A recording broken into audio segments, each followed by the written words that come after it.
Hi நண்பர்களே, welcome to சனா சேவை மையம் யூடியூப் சேனல்.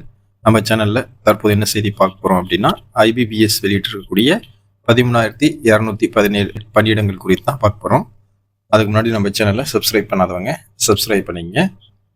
ஐபிபிஎஸ் எனப்படும் வங்கி பணியாளர் தேர்வாணையம் நாடு முழுக்க உள்ள பொதுத்துறை வங்கிகளில் காலியாக உள்ள அலுவலக உதவியாளர் உட்பட பல்வேறு பதவிகளில் பணியாளர்களை நிரப்ப அறிவிப்பு வந்து வெளியிட்டிருக்காங்க. மொத்த வேகன்சி வந்து 13,271 காலி பணியிடங்கள். இந்த பணியிடங்களுக்கு வந்து யாரெல்லாம் விண்ணப்பிக்கலாம் அப்படின்னு நம்ம பார்க்குறோம். நாட்டில் இருக்கக்கூடிய பொதுத்துறை வங்கிகளில் காலியாக உள்ள பணியிடங்கள் ஐபிபிஎஸ் எனப்படும் வங்கி பணியாளர் தேர்வு ஆணையம் வாயிலாக தான் வந்து நிரப்பப்படுது. எஸ்பிஐ வங்கியை தவிர இதர பொதுத்துறை வங்கிகளான கனரா வங்கி, இந்தியன் ஓவர்சீஸ் வங்கி, பஞ்சாப் நேஷனல் வங்கி உள்ளிட்ட பல்வேறு பொதுத்துறை வங்கிகளில் காலியாக உள்ள பணியிடங்கள் பெரும்பாலும் ஐபிபிஎஸ் வாயிலாக தான் நிரப்பப்படுறாங்க.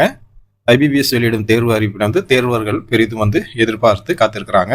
இந்த நிலையில் தான் இந்த புதிய ஆட்சேர்ப்பு அறிவிப்பு வந்து வெளியாகிருக்கு. 13,217 காலி பணியிடங்களை நிரப்புவதற்கான அறிவிப்பு தற்போது வெளியாயிருக்கு.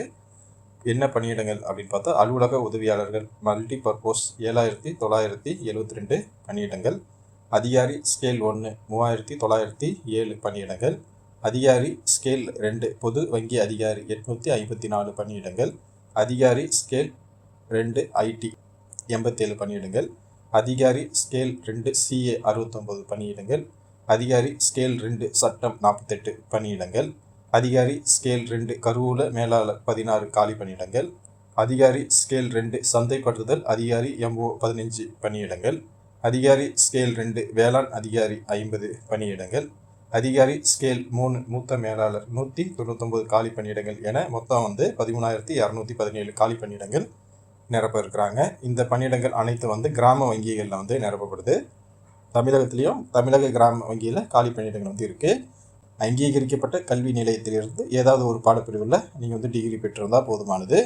விண்ணப்பிக்கும் மாநிலத்தினுடைய உள்நாட்டு மொழி வந்து நன்கு தெரிஞ்சிருக்கணும் அப்படின்னு சொல்லியிருக்காங்க. தமிழ்நாட்டில் உள்ள பணியிடங்களுக்கு தமிழ் நல்லா தெரிஞ்சவங்க அப்ளை பண்ணிக்கலாம். பணியிடங்களுக்கு தகுந்தபடி கல்வி தகுதி வந்து மாறுபடுது. அதே போல் அனுபவமும் வந்து கேட்குறாங்க. அலுவலக உதவியாளர் பணிக்கு 18 வயசுலேருந்து 28 வயசு வரையும், உதவியாளர் பணிக்கு 18 வயசுலேருந்து 28 வயசு வரையும், அதிகாரி ஸ்கேல் பதவிக்கு 30 வயசு வரையும், ஸ்கேல் 2 பதவிக்கு 32 வயது வரையும், ஸ்கேல் 3 பதவிக்கு 40 வயது வரையும். அனைத்து பணியிடங்களுக்கும் வந்து அரசு விதிமுறையின்படி வயது உச்சவரம்புல தளர்வு கொடுத்துருக்காங்க.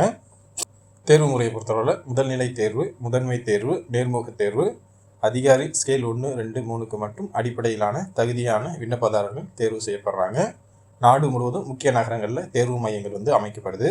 முதல்நிலை தேர்வு நடைபெறும் இடங்கள் வந்து தமிழ்நாட்டில் சென்னை, கோயம்புத்தூர், கடலூர், தருமபுரி, திண்டுக்கல், ஈரோடு, மதுரை, கன்னியாகுமரி, நாகர்கோவில், நாமக்கல், சேலம், தஞ்சாவூர், தூத்துக்குடி, திருச்சிராப்பள்ளி, திருநெல்வேலி, திருப்பூர், வேலூர், விருதுநகர் ஆகிய இடங்களில் நடைபெறுது.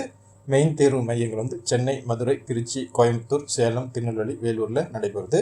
தேர்வர்கள் அதிகாரப்பூர்வ தேர்வு அறிவிப்பை படித்து உறுதி செய்து கொண்ட பின்பு விண்ணப்பிக்கலாம். விண்ணப்ப கட்டணத்தை பொறுத்தளவில் எஸ்சி, எஸ்டி, பிடபிள்யூடி பிரிவினருக்கு, எஸ்சி, எஸ்டி மாற்றுத்திறனாளி பிரிவினருக்கு 175 ரூபா விண்ணப்ப கட்டணம் செலுத்தினு, மற்றவர்கள் 850 ரூபா விண்ணப்ப கட்டணம் செலுத்தி அப்ளை பண்ணிக்கலாம். இதற்கான கடைசி நாள் 21/9/2025. முதல்நிலை தேர்வு நவம்பர், டிசம்பரில் நடைபெறும். முதல்நிலை தேர்வு முடிவுகள் வந்து டிசம்பர், ஜனவரி 2026 வெளியாகும். மெயின் தேர்வு டிசம்பர் 25, ஜனவரி 26 நடைபெறும். நேர்முக தேர்வு ஜனவரி, பிப்ரவரி 2026 நடைபெறும். பணியை வந்து 2026 பிப்ரவரி, மார்ச்சில் வந்து பணியாளர்கள் வந்து தேர்வு அறிவிப்பு வந்து வெளியிட்டுருவாங்க. இதற்கு நீங்கள் அப்ளை பண்ணணும் அப்படின்னா www.ibps.in இந்த வெப்சைட்டில் அப்ளை பண்ணிக்கங்க. நன்றி.